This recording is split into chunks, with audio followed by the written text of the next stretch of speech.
Oh, it's you. What brings you all here? Hey, we're just having a look around. I'm here to update myself on how things are going here. Oh, the Fatui are here too! Let me introduce you. This is Mr. Garunt Snezhevich. He represented the Knave in sending us a large amount of supplies, and is helping with our work. Our residents are hard at work as well. Thanks to everyone, work is progressing nicely. We've lost a lot of people, but we're moving forward. That will have to be enough. Hello, Miss Charlotte. I'm a big fan of yours. I especially like that article you wrote last year about Fontaine's stray cats. But if you don't mind, could you not emphasize our role too much in your report? It's not charity we're doing here. We just happen to share the same interests as the Spina. I get where you're coming from. I'll keep it as simple as possible. Or would you be willing to feature as friendly neighbors? That would be fine. Thanks! Oh, you're back too. How are things? We finished laying down the construction materials.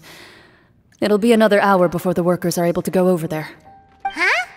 You're here too, Clorinde? Well, her reputation's greatly risen after that whole duel business with Miss Farina. So she's here in Poisson to wait out the heat. All right. She really came here to help me out. There's too much to consider in the reconstruction of Poisson. The Spina has need of more decision-makers. And, well, I do already happen to be connected to Mr. Callis. Oh, wait just a moment. Do you mind me asking a few questions? You know, about how you felt before the duel, about what it was like facing down a god. There's lots of exciting material there, I bet. Forget it. I'm sure you can find a better theme than that, Miss Charlotte. I see you're the same as always. Couldn't you do me a favor, for Navia's sake? Well, if we're talking about doing things for my sake, you might as well just take a few more photos of me. Or of the Traveler. It's better than wasting time persuading Clorinde, at any rate. Of course I will. I'm not gonna let her off that easy. All right, then everyone who wants to be in the photo, gather up. And smile.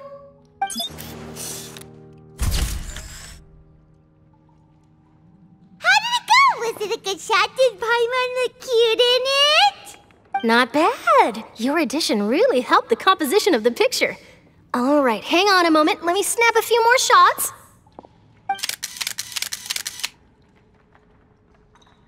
All right, that should do it. I'll be back here later anyway, so let's call it a day. You're very quick. Speed is of the essence when it comes to the news, and freshness is the key. Also, not to brag, but I'm pretty good at building connections. Who knows? I might eventually get that interview with you after all, Miss Clorinde. Wow, you really do have that never say die spirit. I'm impressed. I'll hazard a guess that this is how you got that interview at the Fortress of Maripede. Whoa, you're well informed. Let me make a guess too. I asked Sijuin, who told Monsieur Neuvillette, and he told you, right? That's a very complete information chain. In truth, all Monsieur Neuvillette asked me was, when did the Fortress become so friendly towards the media? I told him that it was best not to speak too soon. There's no guarantee that Wriothesley will make a personal appearance. You're right. I've got to treasure every moment I have with them. In which case, I'll be making a move first. Stay safe now. And tell me if you hear anything interesting. I'll treat you to afternoon tea in exchange.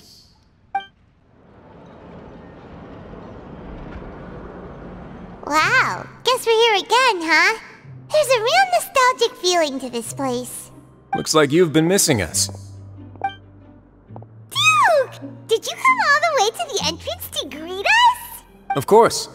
I'm here to welcome you and our dear Miss Charlotte, whom our good head nurse recommended to me. It's an honor to finally meet the much-rumored Duke. Thank you for consenting to my visit to the fortress, sir. No need to thank me. But that said, I shouldn't be the focus of your interview. I trust you recall our agreement? Of course, of course. All right then, this way.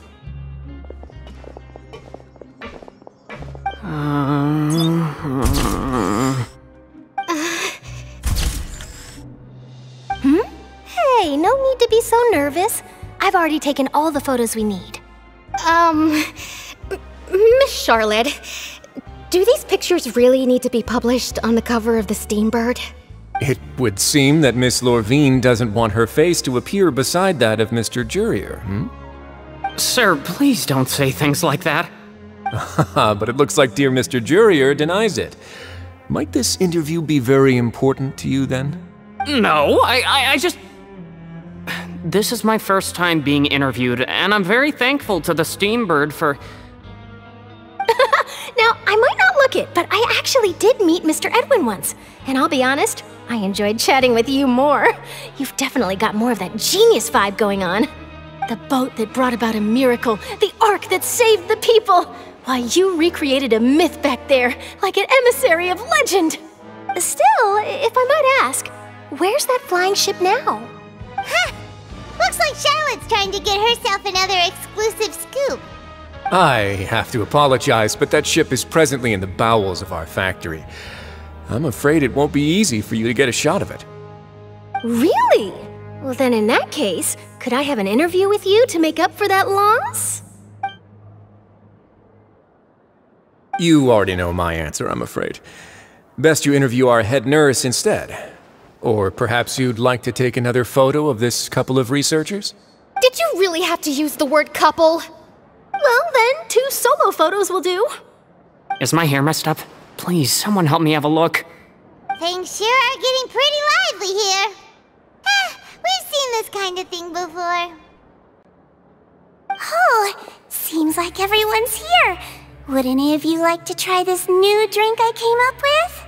Ah, Sigewinne. Hey, Miss Charlotte. Why don't you, take some pretty photos of our head nurse? Sure. Come on, Miss Sigewinne. Over this way. Let's find a brighter spot. Huh? Sure. Do I have to smile? So, how have things been at the fortress? Same old, as you can see.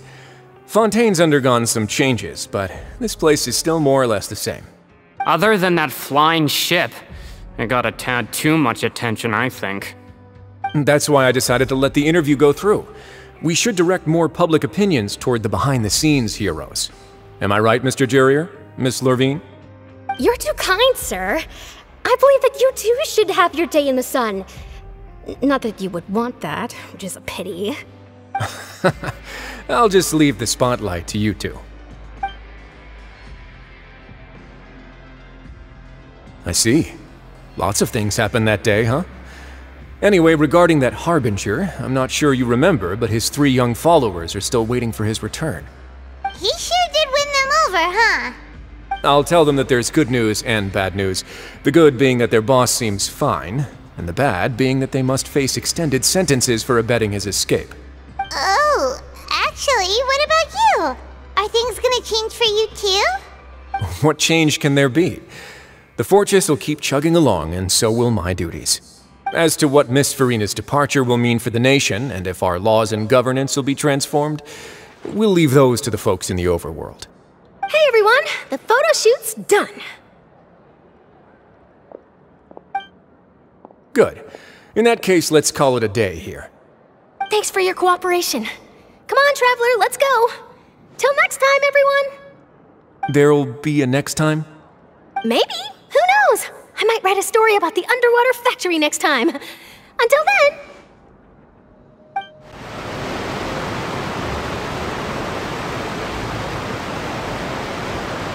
I didn't see them! They really are here! How did you know? Navia mentioned that she stayed in touch with Lyney and the others after working together. Apparently, they've been at the docks distributing these strange pockets the whole time since. Traveler, Paimon. Ah, and Miss Charlotte, too. Would you like a magic pocket? What sort of gadget is it? It's a wondrous bag that can be used to carry many things. The water level has returned to normal, but if you see any of your things floating around, you can use this to carry them. Or you could trick a friend into doing it for you. Trick a friend? I wonder which of my friends would fall for that.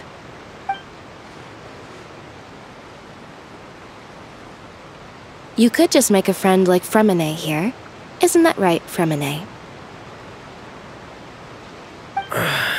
is this what you meant by, I'll help you make some more friends? To be honest, that sounds pretty sweet. Could I have your contact, please? Sure. Please, write down my address. Lynette sure is working hard to help Freminet socialize. He was the one who proposed doing this. He even wants to assist in our magic shows. Yes, I was planning to first introduce Pear as an assistant, and later Freminet himself. In the future, I think we can leave underwater escape magic to him too. That said, would anyone want to see a diver escape underwater? Oh, it'll work out. Every journey begins with the first step. He'll become a part of our show eventually.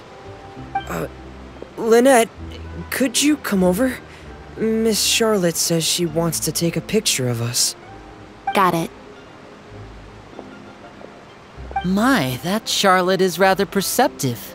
She got rid of everyone the moment she realized I had something to say to you. So, how have things been, Traveler? Father says that you did a great deal during the latest events. She's very grateful for your contributions to Fontaine. That's alright. We were more than happy to help. So, what's she doing now? Oh, I guess you haven't heard. Well, after Lady Freminet left, Father and Monsieur Neuvillette opened negotiations, during which he gave Fontaine's gnosis to her as a diplomatic gift. A diplomatic gift? A gnosis? Yes, I was quite surprised at first myself. But when I thought it over, there were actually a number of things going for it. It could have been done as an apology for the incident with Lord Child, or as thanks for his help in tying the all-devouring narwhal down. Furthermore, Father did also lend significant aid to Fontaine and Poisson. Well, that's true, but this is a gnosis we're talking about. Doesn't this seem a bit irresponsible? I would agree, but I've also heard that it seems that Monsieur Neuvillette has had a significant change of heart regarding the matter. So there's some reason for this that only Neuvillette knows about?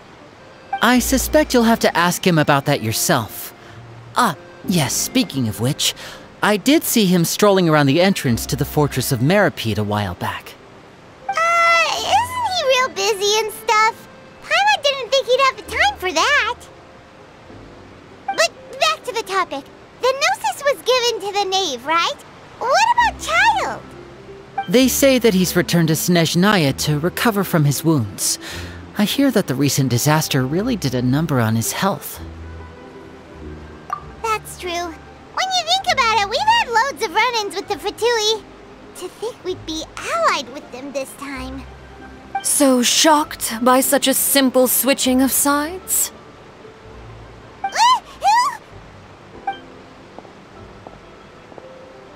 Father! Well, what do you know? Come to the docks to see how my children are doing and meet the Traveler by chance. Please do not pay my accomplishments in Fontaine too much mind.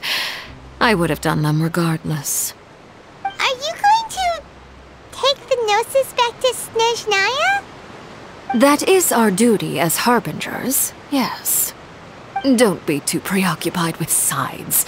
The goal of the Fatui concerns not a single place or person, but the entire world.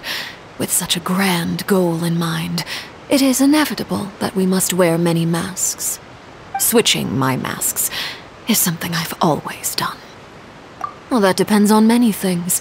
No one truly knows what the future holds. What good is honesty if you can't rely on it forever? As for you, I very much look forward to our next collaboration. Good things cannot be achieved alone, and you've proved yourselves to be great partners. A vision? All right. I'll remember to return it. Thank you for keeping it safe for him this entire time. And that's a wrap for me. Huh? You're... Greetings, Miss Journalist. Hello. If I'm not mistaken, there are diplomatic channels I'll need to report to take a photo of you. That is correct. So forgive me, but I will not be able to serve as a subject in your article. However, feel free to write as much as you'd like about our dear magicians and our upcoming rookie talent. I will. The sea breeze is quite pleasant. I shall continue my walk while the weather remains so agreeable. Farewell. Farewell, Father. Oh, she has such an intimidating presence. I didn't even dare to take a picture. Thankfully, I've already wrapped up all my pre-scheduled interviews. Thank you all. This'll be more than enough for me to write about, I'm sure. Don't be too nervous. Why don't you take a magic pocket before you go? Here, Traveler, Paimon, you take one too. To move things about? That's right. Funny. I was giving out magic pockets when we first met too. And what do you know? I'm doing the exact same thing right now. So many things have happened, but the pockets are still the pockets. I guess this must be life. We will all follow our own paths, and serendipity will lead you to your fated friends. All right then. We'll be handing out pockets in some other districts later, so we'll get going now. Have a good day, you two.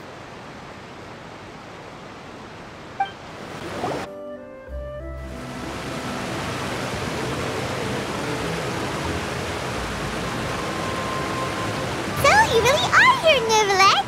I didn't think you were going to have free time this hour of the day.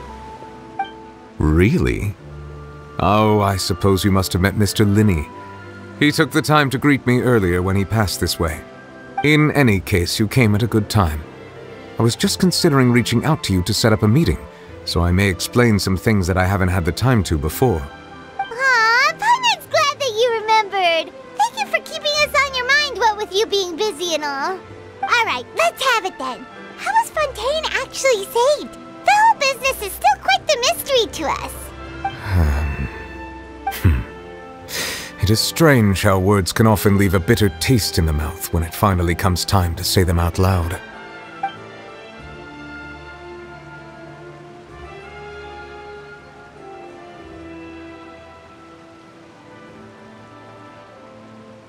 Whoa. So that's what happened? Focalor destroyed the divine throne of the Hydro Archon and restored your power to you, transforming you into a fully-fledged elemental dragon sovereign! But Paimon still doesn't quite get what you did to save the Fontainians from dissolving. For me, the authority of the ancient dragons refers to absolute control over the hydro element. Fontainians were incomplete humans born of Egeria's use of the power of the primordial sea, with constitutions similar to that of mimics. But so long as those primordial energies remain within them, I could use the ancient dragon's authority to grant them true blood, after the fashion in which life was first brought into being on this planet. In other words, when I gave my verdict, Fontainians became true humans, and thus would naturally no longer be dissolved by water from the primordial sea. Focalor must have counted on you to make that decision as well. Your verdict was the key to making the prophecy appear to have come true while saving everyone. Yeah, and in a manner of speaking, Focalor finally managed to fulfill the original Hydro Archon's wish to turn Oceanids into real people too! It seems from your expressions that you still have more things you wish to ask. Ask away. I will tell you the truth as I know it. I have investigated his case along many avenues, and I have learned that he once fell into an unknown chasm when he was young. There, by chance, he awakened the all-devouring narwhal. But whether it be by sentiment or reason, that should not have been enough to consider him the root cause of the disaster. At most, he would have had tangential liability. As for the judgment passed by the oratrice during the trial, whether it was due to that liability by association or Focalor deliberately using him to buy time for us on the assumption that he would be able to hold the creature off, I cannot say. Guess Focalor had Fontainians in mind the whole time. In the end, it was thanks to her that they finally became real humans. Hang on a second. Paimon suddenly got another question.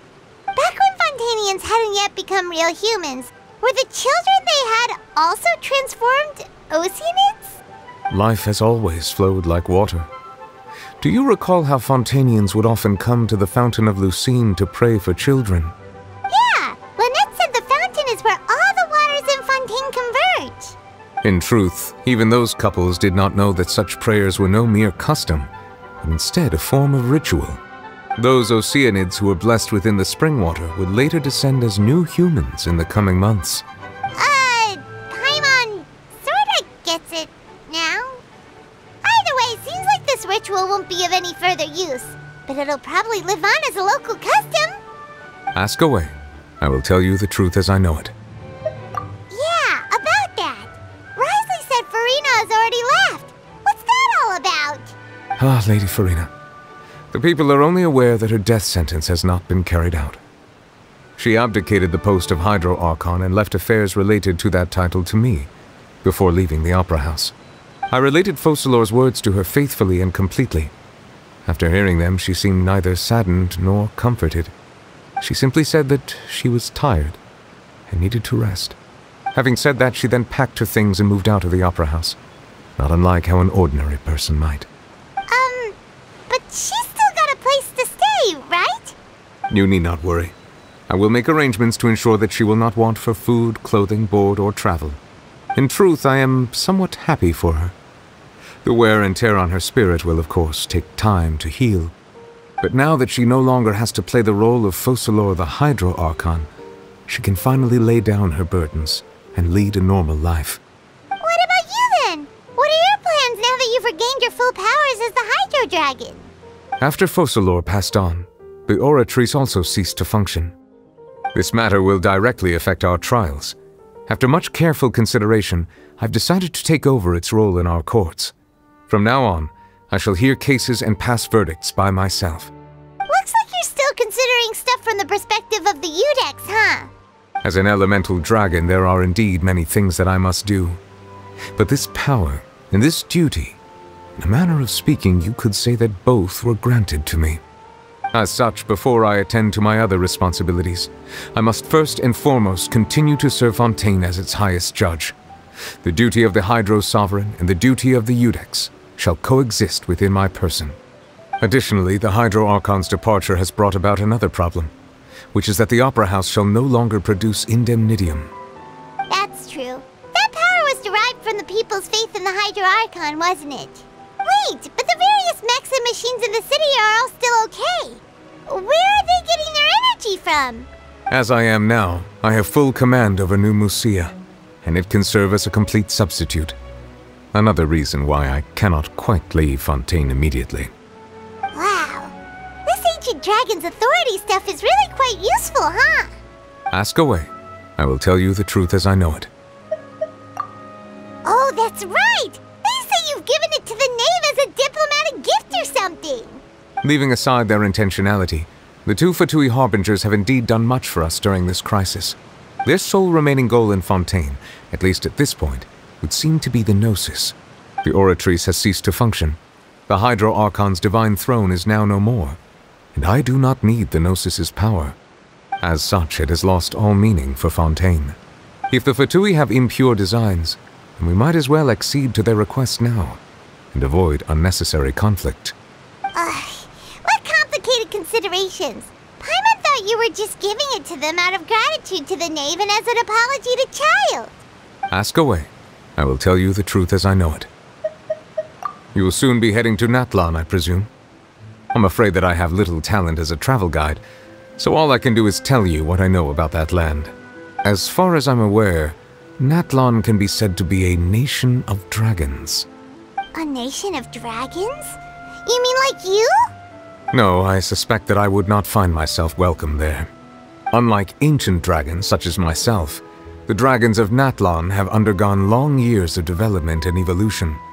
Large numbers of them have entered a form of coexistence with humanity. Natlan is also the nation of war. War ravages those lands like an undying flame. There is one other piece of information I got incidentally from my negotiations with the knave that I believe may be useful to you. The Harbinger known as the Captain has thrown his hat into the endless ring of war. like a real tough customer. Seriously, everywhere you look, there's a Fatui Harbinger doing their thing. I suggest that you fully prepare yourself before going to Natlan. In the meantime, Fontaine's doors will always be open to you. Ask away. I will tell you the truth as I know it. Hang on a sec. Paimon's still got a question about the Gnosis. When we spoke to Lyney earlier, he mentioned that your attitude towards giving away the Gnosis had clearly changed. We guessed that there might be some reason for it that only you were aware of. No wonder the House of the Hearth is the Fatui's intelligence division. They are certainly sharp. So regarding this specific issue, I was just getting ready to share something with you. What is it? In truth, I exchanged some further words with that lady named Skirk after sending you two back to the surface. It went something like this. Well, we're going to head topside to see what's going on. You hurry over soon as well, all right, Neuvillette? What next? The all-devouring narwhal isn't here, so I'm no longer getting any interference. I can finally catch the scent of your power, what it's made of. It is the authority of the planet's primordial dragons, but with something very similar to a god's curse mixed in. It's quite a novel blend. I'm sure I've encountered something like this before. What was it again? I do not know what you speak of. Of course. How could I forget? You should have the remains of the third descender on your person, yes? Remains? I've never heard of any such thing. According to your parlance, I believe it may be called a gnosis. Well, that much is true. After Focalor's divinity faded, she handed her gnosis to me. But I fear I have never heard of it described in the manner that you just did. I've been training with my master, the Foul, ever since I was young, and I have never returned to the surface since. So most of the information I possess, I got from him. It is only natural for those who are greater than humanity to possess a different sort of common sense, which is why there are so many problems in our attempts to communicate with humans. Regardless, you should probably get rid of objects of misfortune to prevent any disasters from befalling you. To live in itself is a blessing, but once a person dies, the bonds he once had with this world shall all turn to curses. What do you mean by that? No need to fret. These are just my personal thoughts, and my reason for no longer wishing to return to the surface. This third descender you refer to, who are they? And when did they die? Master never mentioned them to me. Perhaps it just wasn't that important for me to know. If you're interested, though, I could ask him. I'll be sure to pass the answer on to you next time. Next time? You believe we will meet again? I do. Wait. I have a disciple of my own, don't I? He can be the messenger then? That's what she told me. Whether it would prove useful or not, I wanted to pass that information on to you. The remains of the third descender? So that's what the Gnosis actually are. Paimon just thought they looked like chess pieces. How could they be a person's remains? All the same, assuming that there was no misunderstanding or special metaphor at play, that is what she meant to say. And she said that it would bring misfortune and that you should check it, which is why you gave it to the Fatui. If she speaks the truth, then I would simply be putting Fontaine at unnecessary risk by keeping it here.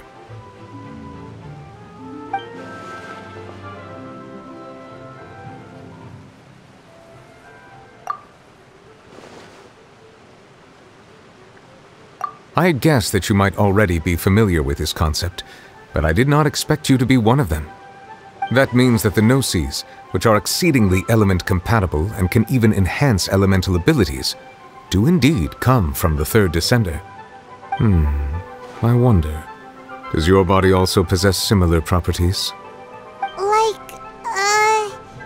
Like being able to use elemental powers without a vision!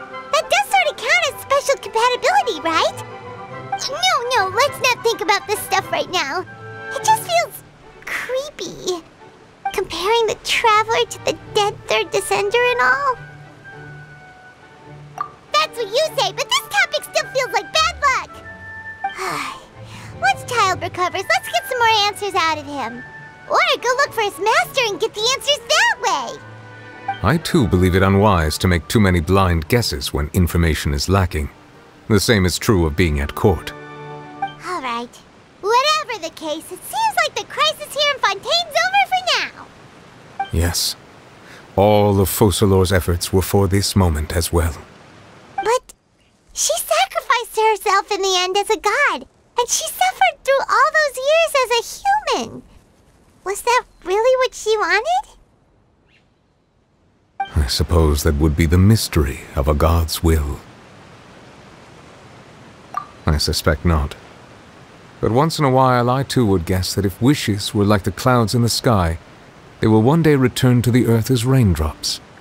Life flows like water, and rain is the final answer. The water levels may sometimes tilt one way or another, but the rain falls fairly upon all. And what ultimately is the difference between the rains that fall upon all of us?